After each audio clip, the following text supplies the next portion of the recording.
ta'e bakkeen itti dhufee danda'ee hin taa'u galataa kan dhufee Yesuuseen na waamee bakkeen itti dhufee akkamiinan ta'a fakkannaa kan dhufee akkamiinan ta'a galataa kan dhufee akkamiinan ta'a fakkannaa kan dhufee akkamiinan ta'a galataa kan dhufee akkamiinan ta'a fakkannaa kan dhufee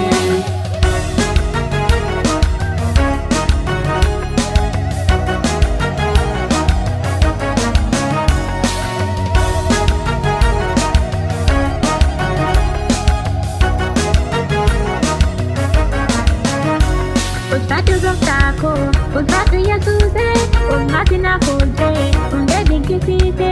Ulfaatu Yesuuse, ulfaatu gooftaako, seenaa koo jijjiirte, hundee dinqisiise. Madaa koo na koorte, naafummaa na oolche. Ulfaatu gooftaako, Yesuuse na kaasee, bakkeen itti dhufee, danda'ee hin taa'u, galataa kan dhufee. Yesuuse na waamee, bakkeen itti dhufee, akkamiinan ta'a. Akkamiinan ta'a galataa kan dhufee akkamiinan ta'a fakkannaa kan dhufee akkamiinan ta'a galataa kan dhufee akkamiinan ta'a fakkannaa kan dhufee.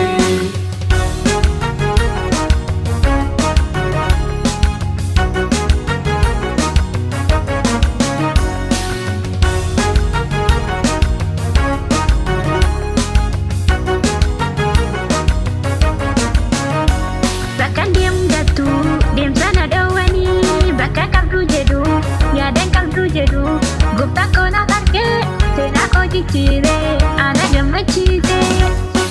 gammachiise diina koo naasise ana faarfachiise diina koo naasise anis hin danda'u danda'ee hin taa'u dhaloonni abaaru iddoon ani ga'e baay'ee wal qoraatu seenaa koo kaleessa ani ishiidhuma gooftaa Yesuuseetu seenaa koo jijjiire faarfadhu naan jedhee gammadinaan jedhee iddaan isaa malee jireenya argate.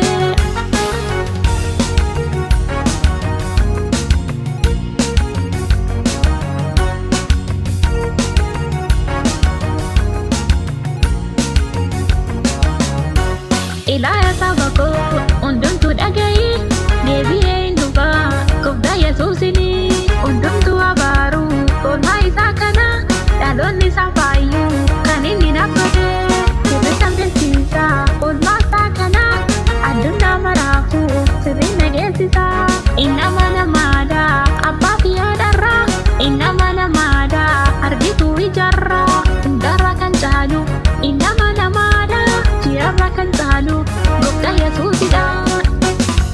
Yesuuseen na kaasee bakkeen itti dhufee danda'ee hin taa'u galataa kan dhufee Yesuuseen na waamee bakkeen itti dhufee akkamiinan ta'a fakkannaa kan dhufee akkamiinan ta'a galataa kan dhufee akkamiinan ta'a fakkannaa kan dhufee akkamiinan ta'a galataa kan dhufee akkamiinan ta'a fakkannaa kan dhufee.